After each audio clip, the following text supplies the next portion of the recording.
रूस पर बहुत बड़े हमले की तैयारी इस वक्त यूक्रेन कर रहा है। अगले महीने से रूस के खिलाफ बड़े अभियान की तैयारी में है यूक्रेन।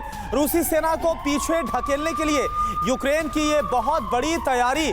तो आप देखिए, यूक्रेन अब और भी बड़े काउंटर ऑफेंसिव की तरफ बढ़ रहा है, बड़ा अटैक कर सकता है। रूस पर इस बात का दावा किया जा रहा है और जो रूस की सेना लगातार आगे बढ़ रही है और लगभग पूरा जो डोनबास है वो अब रूस के कब्जे में आ गया। 30% जो भूभाग है लगभग वो यूक्रेन का अब रूस के कब्जे में आ चुका है। तो रूस की आर्मी को पीछे ढकेलने के लिए यूक्रेन की मिलिट्री की तरफ से बड़ा काउंटर ऑफेंसिव किया जाएगा। तो अब दावा क्या है यूक्रेनी अफसर का, यह आप जान लीजिए बिग वॉल के जरिए। एक एक इंफॉर्मेशन आपके सामने। तो यहां पर आप देख लीजिए, यही वो यूक्रेनी अधिकारी है व्लादिस्लाव जिनकी तरफ से इस बात का दावा किया गया अगले महीने बड़ा अभियान होगा, काउंटर अटैक ऑपरेशन की तैयारी, और ये और भी बड़े लेवल पर किया जाएगा। यूक्रेन मिलिट्री की तरफ से अपनी जमीन को खाली कराने का पूरा प्लान है।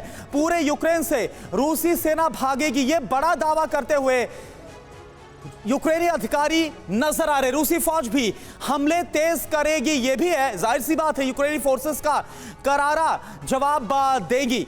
तो ये बाकायदा तमाम जो जानकारी है वो यूक्रेनी मिलिट्री अफसर के दावे के जरिए सामने आ रही है। रविंद्र सचदेवा सर, मेरा सवाल आपसे यह है कि अगर इस वक्त मौजूदा हालात को हम देखें तो ये तो बनता ही है यूक्रेन की तरफ से कि वो अपना पूरा दम लगा दे वॉर जोन में, क्योंकि करीब 30% जो भूभाग है वो रूस के कब्जे में आ चुका है। अब ये जो दावा करना कि एक महीने के बाद बहुत बड़ा काउंटर ऑफेंसिव होगा, वो आपको कितना सच लग रहा है, वो कितना रियल लग रहा है? और अगर ऐसा होगा तो ये वॉर और कितना ज्यादा विध्वंसक होता हुआ नजर आएगा?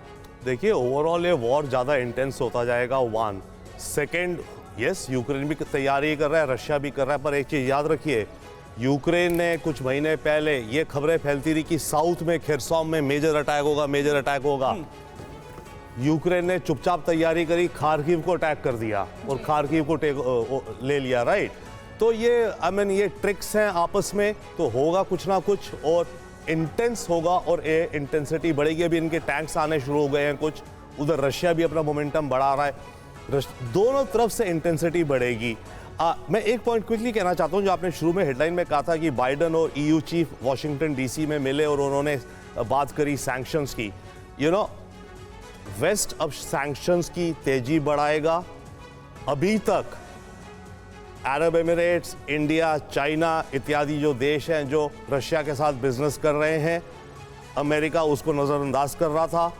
अब इन देशों के ऊपर भी सैंक्शंस का प्रेशर पड़ेगा, पर दूसरे रूप से। अब इनकी स्ट्रैटेजी ये हो गई है कि ये सरकार पे प्रेशर नहीं डालेंगे इंडियन गवर्नमेंट में कि आप रशिया से बिजनेस मत करो। ये चेरी पिकिंग करेंगे कंपनीज को, इंडिया की, अबू धाबी की, चाइना की कंपनीज जो रशिया से बिजनेस कर रही है, और उन पे सेकेंडरी सैंक्शन लगाएंगे कि अगर आप रशिया से बिजनेस करोगे तो आपको हमारे देश में, अमेरिका में, यूरोप में बिजनेस नहीं करने दिया जाएगा। लेकिन इस पर भी करनी चाहिए कि अब तक जितने सैंक्शंस हुए उनका असर भी कितना दिखाई दिया है। काबू भी तो कर नहीं पाया आप रशिया को, आपने सैंक्शंस के नाम पर इतने सैंक्शंस कर दिए।